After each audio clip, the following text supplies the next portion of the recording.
海は見ている世界の始まりも海は知っているお前たちの正義は使えねえんだよ悪を滅ぼす俺の名は Z だお前に俺の正義を砕くことはできんスマッシュバスター悪いが止まらねえぞ俺は覚悟はあるのか残念だ楽しい時間はすぐに終わってしまう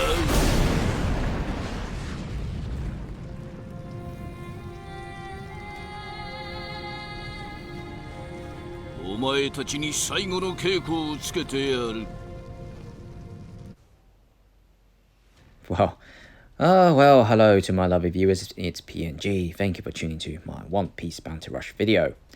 And, well, I was surprised that we are getting the movie character Film Z, well, Zeph himself is going to be the new Extreme EX unit to start beginning of the celebration of 3.5 anniversary. And I wasn't expecting that. I thought he would have been in just another Bounty Festival unit, or maybe be the end of the month's Bounty Festival unit. And Bandai surprisingly converted him into a Green Defender EX unit. I was very surprised. Well, judging from the preview, he looks, of course, he's an extreme unit. He's going to be decent, and he's going to have a lot of power to destroy power users.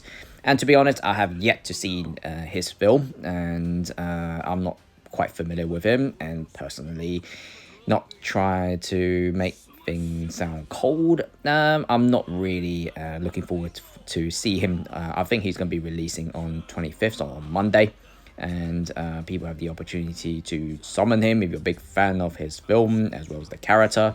I was more expecting like the classic the canon characters like Shanks or Yonko Blackbeard, but of course they're still next month and the official celebration for the 3.5 Opbr anniversary, so there's still a chance that we'll be getting a proper extreme unit.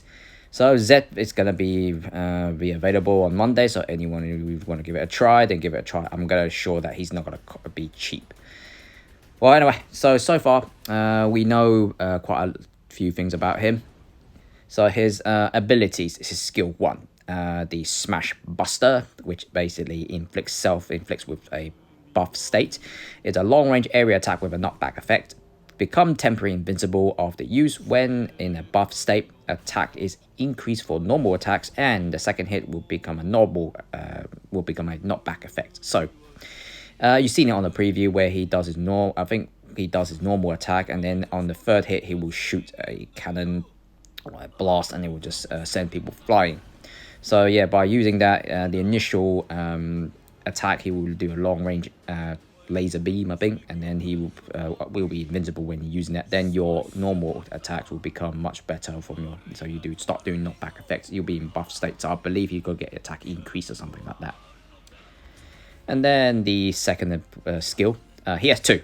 So one Diana stones, which basically the skill will only can be used once per spawn. So if you start with him, you can only shoot it once, and then when you die, then you can shoot it again only. You can't reuse it during the match after you use it. So after using Diana Stone, skill 2 will change to is your resolve set, a long range area attack with a knockback effect. Damage dealt according to the enemy's max HP, so it's a HP damage attack. This will deal a fixed percentage of damage and will not increase due to critical hit. Becoming temporary invincible after use. This skill cannot be for a set period, used for set period after time at the start of the battle. So basically, as I said, this skill only can be used once per spawn. So you have to die and then reuse it. You only can use it again. But of course, after you reusing it, you will after you use it, your second skill, your skill 2, will be converted to a different one, which is your resolve time. So after using your Diamond Stone, your skill 2 will change. Yeah, that's Nick said. Yeah. Nullify bit stagger when it's at period of time and acquired attack debuff effect on level 5. So yeah, well, a bit confusing, but it allows you to use it once and then it will become something else afterwards. Then its character trait. When attacking an enemy with normal attacks, it is guaranteed to increase your dealt damage towards power users 30% more.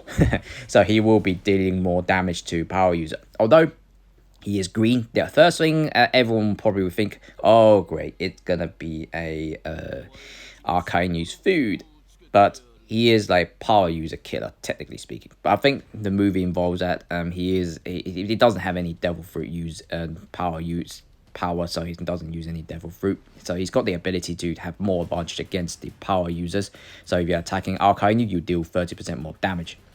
When attacked by a power type user, increase the cooldown of enemy skill 1 by 5%. Oh, okay. So if he's being attacked, it will increase the enemy's skill 1 cooldown by 5% for each hit. So that means they won't have access to the skill 1 by attacking you. During the buff state, reduce damage received by 50% and remove status effect and nullify status infliction by enemy. Okay. So by using your skill 1, I think it was, on your buff state, yep, your skill 1, after shooting your cannon, you will get a damage reduction of 50% and nullify status infliction as well, and remove the status infliction. So yeah, it's not bad then, actually. So being defender, it will help him a lot, because having the ability not to get inflicted with status infliction, you will be very strong. You will annoy the current cancerous character like Arcainu and Pelispero, the one that inflicts the damn stupid candy locks, and the incineration will cause a lot of problem in matches, but he will able to nullify it after using your cannon shot. Then trait 1, when your allies are not near the area around your captured treasure area, you can resist stagger and knock back. Oh, okay then. So if you are defending alone, you can resist stagger and knock back. So that's not bad, and that means you could just continue attack and just get rid of your enemy. When you knock back an enemy, remove the enemy's attack increase and recover 15% HP. Okay, that's not bad then. So his normal attack does a knock back, and his skill. So yeah, he's going to be recovering a lot of HP all the time. When attacked by an enemy, guaranteed to reduce the cooldown time of skill 1 by 5%. Oh, okay. So every time you attack him, he'll get skill 1 cooldown for each hit 5%. So similar to Kaido and a lot of defenders. Trait 2. When in the area around your captured treasure area, you get a 30% damage reduction, which is typical. Also, boost the cooldown reduction speed of skill 1 by 50%. Oh, okay, so if you hang around in your treasure area, you're really gonna get a skill 1 cooldown 50%, and you can just keep shooting your cannon most of the time then. And it's a long range, so yeah, you'll be snipering a lot of people. Hope it's literally a long range, so you can shoot for a long distance. When your HP is more than 70%, increase damage dealt by 20%. Okay, so if you keep your HP above 70%, you do more damage. When you are down, reduce the cooldown of skill 2 by 30%. Oh, okay then, so it helps. So in other words, he is a designed pure defender, not like an attacker defender. So just hang around the treasure area, do what you do best, and just defend the treasure. Well, as a defender user, I'm kind of course agree he is going to be really great. Summoning him or not, I'll have to see on 25th how much he will need to cost. As you've seen, I'm very low on Rainbow Diamonds, so I don't know whether I want to invest on him, but I'm not a particularly fan of him because I have no knowledge of the movie. So maybe I'll watch the movie over the weekend and see if he's really worth it for me to push myself to get it. He is an extreme unit. Alright, and then the Zeph abilities. So the strategy, how Bandai would advise you to use him is when Zeph will be inflicted with his buff state using his skill 1.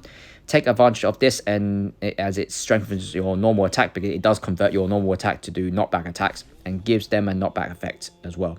If his right arm battle smasher shines, it's sign that he is in his buff state. Okay, that's at least shows some indication. During the buff state, his received damage reduction and status nullification trait will be activated. And of course, he's going to be near invincible when he's in his buff state. His trait allows him to resist stagger and knock back. So yeah, when your allies are near the treasure near the area around your captured treasure.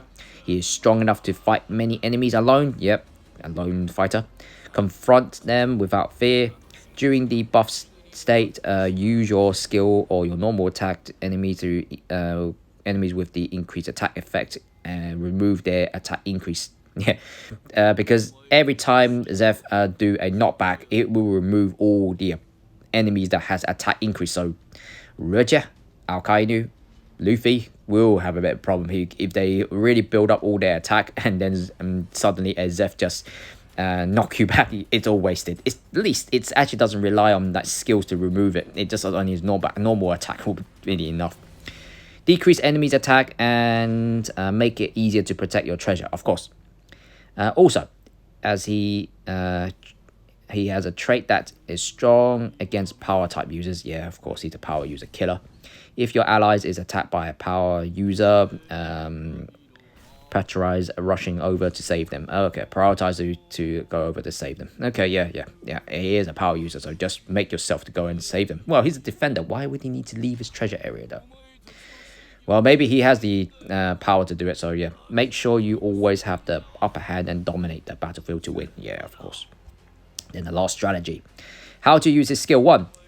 Smash Buster. Let you attack enemy while in the invincible state, and even inflicted with with buff state. Okay, yeah, that's already explained. You can see the picture is going to be a shooter from a distance, and it's going to be a massive massive area attack. I've seen that on that preview, so it's going to be a big explosion. Well, there are many ways to use this skill, but prioritize on maintaining the buff state. Yeah, of course. Through it's difficult to keep if you don't have a good strategy. Okay, keep track of the cooldown and remember the timing of when you use the skill. Okay. Also, you can avoid receive damage when in invincible state and strike back. Yeah. So yeah, I think it's for Zeph, it's more prioritized on skill 1 to dominate the match. So maybe when you do have him built on skill 1 cooldown medal sets, so he will be shooting people along a long distance, because it does provide him, not only changes a normal attack into knockback attack, it does give him a buff state. It's near invincible, so yeah, skill 1 cooldown medal set will be the greatest. How to use skill 2, 1 and skill 2, because it changes, because Diane Stone is only a one-time use only per spawn. It's a powerful skill that can cause massive damage in wide range area. You can use it immediately or save it into the right moment. Figure out when is the best time to use it, of course. I guess the Diane uses actually the long range shooting effect. Oh yeah. So Smash Buster is the one that jumped and smashes, but the Diane Stone's a long range massive cannon shot, and it will do a big massive pinkish explosion. So yeah, that's the Diane shot. How to use skill 2, well, once it changed to this, it changed to is your resolve set. It's a long range attack, and it protects your team's treasure area and support your allies by attacking far away enemies with the skill. Alright, a lot of things have been read. I guess Seth, it might be worth it for some of you guys who have saved a lot. We have to see on Monday 25th how much it will cost, but my guess is going to be at least over 2k rainbow diamonds. If not, he's a movie character. He might do what a expensive Luffy done and force you to buy a lot of tickets to get him, maybe over another 2k character. So if he's going to become like that, he's going to be another expensive unit, not EX. We'll have to see, man. As I said, Zeph is not a character that I'm looking forward to get, but I'll see on Monday. And also, one thing I'd like to highlight, of course, the Film RED celebration on the 4th of August. We'll be getting the Film RED Monkey D. Luffy for free, according to what they say. So he's going to be a red attacker. I'm not sure if he's a 4-star unit, but I guess it's because I missed it. I don't know. You could let me know, guys. But we'll be allowed to get him from 4th of August up until the 8th of September. So just by logging in, you will be able to get him. So I'm guessing if he's that freebie, he might be just a 3-star unit again. But we'll see. Alright then, guys. Hopefully that everyone's looking forward to see Zeph. And as I said, I was surprised, man. I thought it would have been like a Yonko Blackbeard or something like that. But I guess there might be a chance. Yonko Blackbeard will be still arriving at end of August. So hopefully you guys will be patient and watch out and see how far that 3.5 anniversary will continue on. Because it's not official yet. This is just the beginning. And Zeph will be coming to represent the first initial start of the 3.5 anniversary. So hopefully you guys are looking forward to it, guys. Okay, guys, I'll be logging out now, and I'll see you soon then, guys. See ya.